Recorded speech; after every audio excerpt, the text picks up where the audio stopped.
চুয়াডাঙ্গার জীবননগর পৌর বিএনপি সাধারণ সম্পাদক শামসুজ্জামান ডাবলুকে নিরাপত্তা বাহিনীর সদস্যদের হাতে নির্যাতনের কারণে মৃত্যু হওয়ায় সেনাপ্রধান ওয়াকারুজ্জামানকে গ্রেপ্তার করা হয়েছে। বিচার বহির্ভূতভাবে শামসুজ্জামান ডাবলুকে নির্যাতন করে হত্যা করা দেশের প্রচলিত আইনের প্রতি চরম অবমাননা। যৌথ বাহিনীর অভিযানে বিএনপি নেতা শামসুজ্জামান ডাবলুর মৃত্যুর ঘটনায় সেনাপ্রধান জেনারেল ওয়াকারুজ্জামানকে গ্রেফতার করেছে পুলিশ। জানানো হয়েছে, চুয়াডাঙ্গা আর্মি ক্যাম্পের কমান্ডার সহ অভিযানে অংশ নেওয়া সকল সদস্যকে সেনানিবাসে প্রত্যাহার করা হয়েছে। গঠন করা হয়েছে উচ্চ পদস্থ তদন্ত কমিটি। চুয়াডাঙ্গার জীবননগরের সেনাবাহিনীর হেফাজতে পৌর বিএনপির সাধারণ সম্পাদক শামসুজ্জামান ডাবলুর মৃত্যুর অভিযোগ উঠেছে। আর এই ঘটনায় উপজেলা স্বাস্থ্য কমপ্লেক্সের সামনে অবস্থান নিয়ে বিক্ষোভ করছে স্বজন ও বিএনপি নেতা কর্মীরা। অভিযান চলাকালে সেনাবাহিনীর নির্যাতনে চুয়াডাঙ্গার জীবননগর পৌর বিএনপির সাধারণ সম্পাদক শামসুজ্জামান ডাবলুর মৃত্যু হয়েছে বলে অভিযোগ উঠেছে। নিহত বিএনপি নেতা শামসুজ্জামান ডাবলুর স্ত্রী জেসমিন আক্তার জানান, তার স্বামী ফার্মেসি বন্ধ করে বাড়িতে আসার প্রস্তুতি নিচ্ছিলেন। এ সময় সেনা সদস্যরা এসে তাকে মারধর করে, তারপর অসুস্থ হয়ে গেলে হাসপাতালে নেয়, সেখানেই তার মৃত্যু হয়। আমি আমার স্বামীর হত্যার বিচার চাই, তাকে পরিকল্পিতভাবে হত্যা করা হয়েছে। জীবননগর উপজেলা স্বাস্থ্য কমপ্লেক্সের স্বাস্থ্য কর্মকর্তা ডাক্তার মকবুল হোসেন বলেন, মরদেহের শরীরে আঘাতের চিহ্ন পাওয়া গেছে। সেনা হেফাজতে মৃত্যু হওয়া বিএনপি নেতা ডাবলুর শরীরের আঘাত এটাই প্রমাণ করে যে সেনাবাহিনীর পক্ষ থেকে অমানবিক নির্যাতন নিপীড়ন করে বিএনপি নেতাকে দুনিয়া থেকে বিদায় করে দেওয়া হয়। কোনো ব্যক্তির ব্যাপারে যে কোনো অভিযোগ থাকতে পারে, সে সেই অভিযোগে কতটুকু অভিযুক্ত, এবং যদি অভিযুক্ত হয়েও থাকে তো তাহলে একজন অপরাধীর বিচার করবে আইন, বিচার করবে আদালত, কিন্তু আইন শৃঙ্খলা রক্ষাকারী বাহিনী তারা সেই বিগত দেড় যুগে যেরকমভাবে অমানবিক নির্যাতন নিপীড়ন করে মানুষকে পঙ্গু করে দিয়েছে এবং এমনকি হাজারো মানুষকে দুনিয়া থেকে শেষ করে দিয়েছে, ঠিক সেইভাবে আজকে ২৬ সালে এসেও বাংলাদেশের আইন শৃঙ্খলা রক্ষাকারী বাহিনী তারা অমানবিক নির্যাতন করে নিপীড়ন করে কিছুতেই কোনো মানুষকে দুনিয়া থেকে শেষ করে দিতে পারে না। যে কারণেই কিন্তু সেনা হেফাজতে এই বিএনপি নেতা ডাবলুর মৃত্যুর পরেই এদেশের সর্বস্তরের মানুষ এবং বিএনপি নেতা কর্মীরা তারা সকলের রাজপথে ঝাঁপিয়ে পড়েছে যে যারা যারা এই ঘটনায় জড়িত তাদেরকে গ্রেফতার করে সর্বোচ্চ শাস্তি নিশ্চিত করতে হবে। যেই কারণে কিন্তু এবার সেনা হেফাজতে বিএনপি নেতা ডাবলুর মৃত্যুর ঘটনায় হাতে নাতে ধরা পড়েছে সেনা কর্মকর্তা। দর্শক, এ বিষয়ের কিছু অংশ ভিডিওর শুরুতে শিরোনামে আপনারা দেখেছেন, বিস্তারিত দেখবেন পুরো ভিডিও জুড়ে। এই বিষয়গুলো দেখার পূর্বে আপনাদের একটা অনুরোধ করব, যারা আমাদের চ্যানেলে নতুন আসছেন চ্যানেলটি সাবস্ক্রাইব করে অল ক্লিক করে বেল আইকনটি চালু করে দিবেন। দর্শক, চলুন আমরা দেখব যে এবার সেনা হেফাজতে মৃত্যুর ঘটনায় যে সেনা কর্মকর্তা প্রমাণসহ হাতে নাতে এবার ধরা পড়েছে সেটা আমরা দেখব। সেটা দেখার পূর্বে চলুন প্রথমে আমরা একটু দেখে আসি যে সেনা হেফাজতে বিএনপি নেতা ডাবলুর মৃত্যুর ঘটনায় তার পরিবার এবং আত্মীয় স্বজন এবং তার নেতাকর্মী ও আপামর জনতা এই বিষয় নিয়ে কে কি বলছে সেটা প্রথমে কিছু অংশ আমরা দেখে এর পরে বিষয়টা দেখব। ধৈর্য ধরে একটা লাইক দিয়ে ভিডিওটি শেষ পর্যন্ত দেখতে থাকুন। জীবননগর পৌর বিএনপি তাকে হত্যা করেছে পরিকল্পিতভাবে, তার দৃষ্টান্তমূলক শাস্তি চাই যারা এর সঙ্গে জড়িত। তাকে হারিয়ে আমাদের দলের যে ক্ষতি হয়েছে সেটা পূরণ করা খুবই কঠিন হবে। আমরা এই মুহূর্তে শুধুমাত্র তার আত্মার রুহের মাগফিরাত কামনা করছি, আল্লাহ যেন তাকে বেঁচতে নেন। গুংরানোর আয়েসটা সারা মারার মেরেন না, আমি মারা যাব এমন শব্দ আমি এখানে যারা ছিল দোকানদার তারা সবাই পাইছে, যেটা সত্য কথা। কোন লোক ওখানে যে নিরাপত্তা পায়নি যে একটা ভালোভাবে কথা বলবে, বাবা কি হয়েছে কি ঘটনা, এই ধরনের ঘটনা জানতে চলেও তাকে পিটিয়ে ওখান থেকে তাড়ানো হয়েছে। ফোন দিয়েছে আমার বড় ভাই শেরেবাংলা কৃষি বিশ্ববিদ্যালয়ের ছাত্র সভাপতি, সে আমাকে ফোন দিয়ে যখন বলে রোমাকে ধরেছে নাকি, আমার হাতটা এইভাবে বেঁধেছে, বেঁধে ৫ চটকা স্যার বসে মিউট করে দিয়ে ফোনটা বল যে ভাই আপনার মালটা আপনি সাইডে রেখেন। তারপর ভাই প্রত্যুত্তর বসে মাল বলতে রিমন, এবার আমার বসে বল মেশিন আমি বলতে ভাই আমি বলতে চাচ্ছি না, তখন আমার চর মেরেছে বাম কানের এখানে, আর চর মারার পরে তখন বাধ্য আমি বলছি ভাই মেশিন, তখন তাপস ভাই বিষয়টা বুঝতে পেরে হয়তো বা বলছে রিমন কি বলছো তুমি, আমার কাছে মেশিন থাকবে কেন বলে ফোনটা কেটে দিচ্ছে। মানে যা না তাই আমার বলছে ৭২ ঘন্টার ভিতরে তুই মেশিন দিবি, এখন অস্ত্র দিবি, নাইলে তোর ছাড়বো না, একটা মেরে ফেলবো, কোনো ব্যাপারই না। মানে এইটা আর্মি চলছ, এরা দর্শক করবে। তারা কেন এভাবে হত্যা করলে তাকে বিনা অপরাধে, তারা তাকে ধরে নিয়ে যেতে পারতো। সে অপরাধী হোক, তারা তাকে ধরে নিয়ে যাবে, কেন মেরে ফেলা হলো তাকে? সাথে সাথে কেন মেরে ফেলা হলো? আমাদের ফ্যামিলিতে কোনো সংবাদ দেওয়া হলো না কেন যে আপনার হাজবেন্ডকে এরকম অপরাধী, তাকে আমরা ধরেছি, আপনারা আসেন?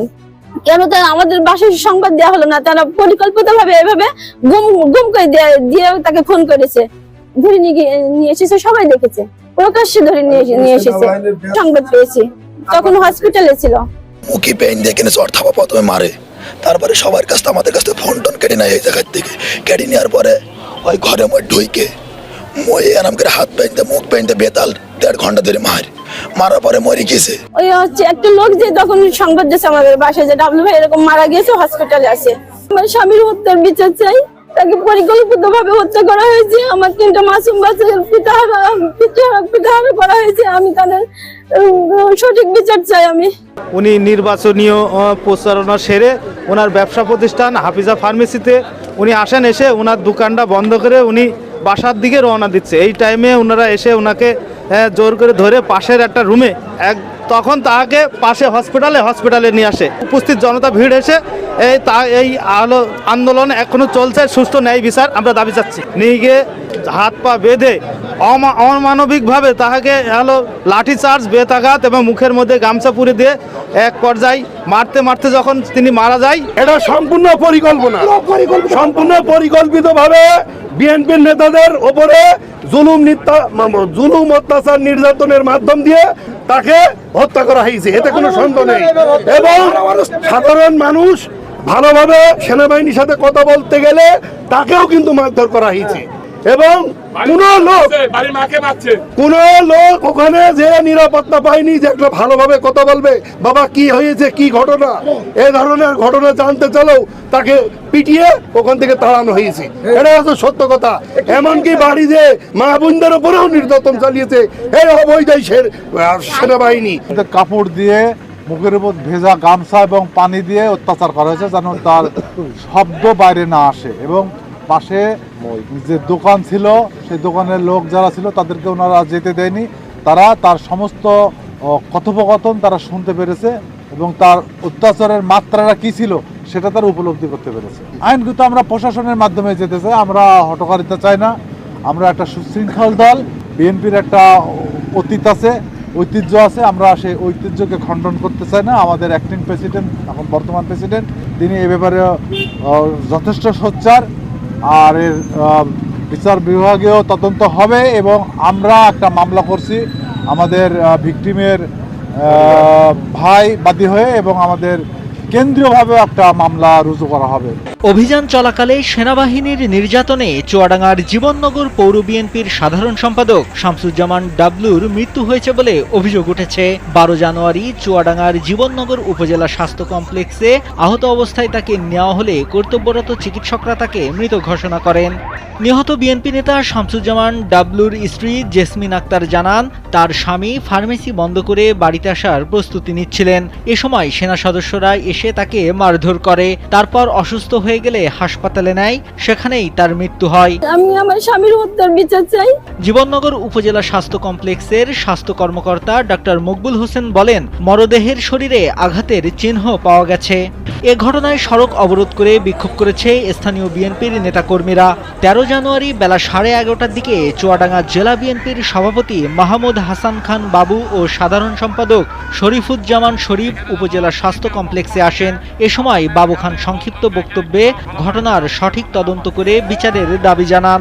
এ সময় চুয়াডাঙ্গার পুলিশ সুপার মোহাম্মদ মনিরুল ইসলাম উপজেলা স্বাস্থ্য কমপ্লেক্সে প্রবেশ করেন। পরে দুপুরে মরদেহ উদ্ধার করে অ্যাম্বুলেন্স যোগে চুয়াডাঙ্গা সদর হাসপাতালের মর্গে নিয়ে যায়। পুলিশ সুপার মনিরুল ইসলাম জানান, এ ঘটনায় মামলা হবে। পুলিশের পক্ষ থেকে সর্বোচ্চ আইনি সহযোগিতা দেওয়ারও আশ্বাস দেন তিনি। সুরাতহাল রিপোর্ট পেয়েছেন জানিয়ে জেলা প্রশাসক কামাল হোসেন বলেন, সঠিক বিচারের দায়িত্ব তিনি নেবেন। এই ঘটনায় চুয়াডাঙ্গা সেনা ক্যাম্প থেকে এখনো কোনো বক্তব্য পাওয়া যায়নি। তবে আন্তঃবাহিনী জনসংযোগ পরিদপ্তর আইএসপিআর জানায়, সুনির্দিষ্ট গোয়েন্দা তথ্যের ভিত্তিতে অবৈধ অস্ত্র উদ্ধারের জন্য যৌথ বাহিনী জীবননগরে বিশেষ অভিযান পরিচালনা করে।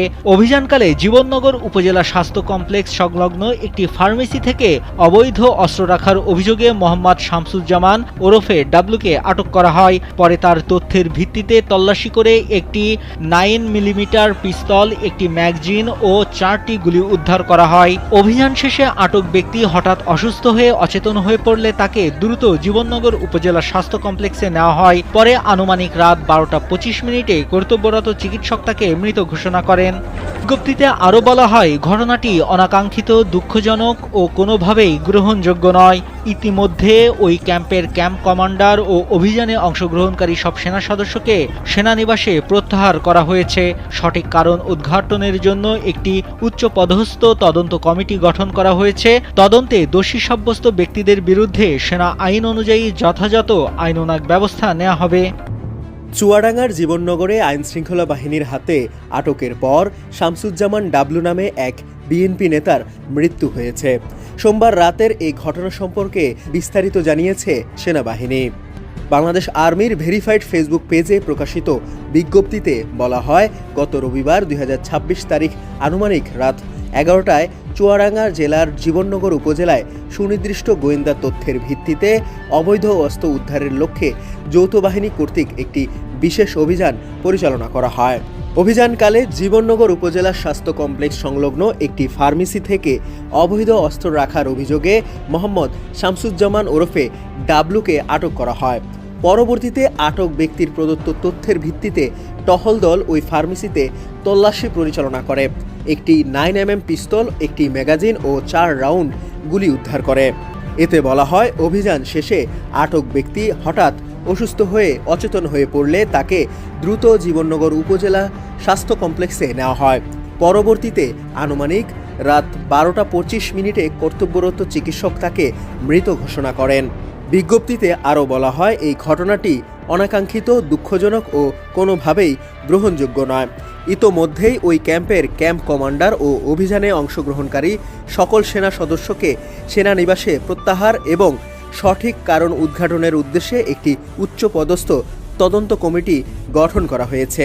তদন্তে দোষী সাব্যস্ত ব্যক্তিদের বিরুদ্ধে সেনা আইন অনুযায়ী যথাযথ আইনানুগ ব্যবস্থা গ্রহণ করা হবে। বিএনপি নেতা ডাবলু তার মৃত্যুর পরবর্তীতে তার যেই চিকিৎসক বা যে ময়না তদন্ত করেছে, তো তিনি স্পষ্টভাবে বলেছেন যে এই ব্যক্তির শরীরে আঘাতের চিহ্ন পাওয়া গিয়েছে। সুতরাং তার শরীরে আঘাতের চিহ্ন পাওয়া যাওয়া এটাই প্রমাণ করে যে তার উপর অমানবিক নির্যাতন এবং টর্চার করা হয়েছে। কারণ সে একজন স্বাভাবিক সুস্থ মানুষ, কিন্তু তার বিরুদ্ধে একটা অভিযোগ পেয়েছে। অভিযোগ পাওয়ার পর যৌথ বাহিনী তাকে গ্রেফতার করে তাদের হেফাজতে নিয়েছে। তারা হয়তো বা জিজ্ঞাসাবাদ করেছে বা যেটাই করুক, কিন্তু এর মধ্যেও সে হঠাৎ অসুস্থ হয়ে গেল এবং তাকে স্বাস্থ্য কমপ্লেক্সে ভর্তি করার পর ডাক্তার তাকে একেবারে মৃত্যু ঘোষণা করলো। তো তাহলে তো তার মৃত্যুটা এর আগেই নিশ্চিত হয়েছে, হেফাজতে থাকা অবস্থায় তার মৃত্যু নিশ্চিত হয়েছে। এবং এর পরবর্তীতে যখন স্বাস্থ্য কমপ্লেক্সে নেওয়া হয়েছে, তা ডাক্তার দেখছে যে সে তো মৃত এবং তার শরীরে বিভিন্ন জায়গায় আঘাতের চিহ্ন রয়েছে।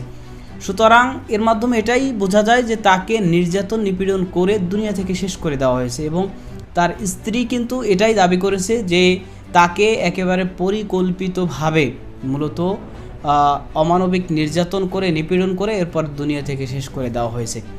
সুতরাং আমরা এর আগে দেখেছি যে বিগত 1.5 দশকে বা আওয়ামী লীগ সরকারের আমলে বাংলাদেশের বিভিন্ন আইন শৃঙ্খলা রক্ষাকারী বাহিনী তারা বাংলাদেশের সাধারণ মানুষদেরকে বিভিন্ন সময় বিভিন্ন অভিযোগে তাদেরকে গ্রেফতার করে, আটক করে, তাদেরকে জিজ্ঞাসাবাদের নামে তাদের উপর বিভিন্নভাবে অমানবিক নির্যাতন এবং নিপীড়ন করেছেন।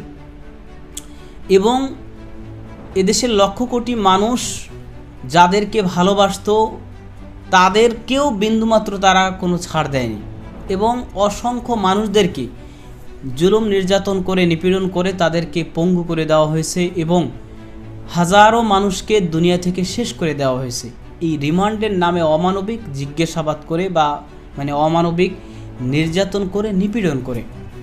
সুতরাং বাংলাদেশে 24-এর গণ অভ্যুত্থানের পরে বাংলাদেশের মানুষ সেই দৃশ্য আর সামনে ভবিষ্যতে কোনোদিন কোনো অবস্থাতেই কোনো জায়গায় দেখতে চায় না, যে কোনোভাবেই যেন কোনো ব্যক্তির উপর অমানবিক নির্যাতন করে, নিপীড়ন করে তাকে যেন পঙ্গু করে না দেওয়া হয়, তাকে যেন দুনিয়া থেকে শেষ করে না দেওয়া হয়। বাংলাদেশে আইন রয়েছে, বাংলাদেশে বিচার ব্যবস্থা রয়েছে, বাংলাদেশে আদালত রয়েছে। কোনো ব্যক্তি অপরাধ করলে তার বিচার এটা আইন করবে, আদালত করবে, কিন্তু আইন শৃঙ্খলা রক্ষাকারী বাহিনী তারা তাদের হেফাজতে নিয়ে জিজ্ঞাসাবাদের নামে অমানবিক নির্যাতন করে, নিপীড়ন করে একজন মানুষকে দুনিয়া থেকে শেষ করে দিবে, এটা তো এদেশের মানুষ কখনো আশা করেনি। 24-এর গণ অভ্যুত্থানের পরে এরকম বাংলাদেশ আমরা কখনো চাইনি, এরকম আইন শৃঙ্খলা রক্ষাকারী বাহিনী আমরা কখনো চাইনি।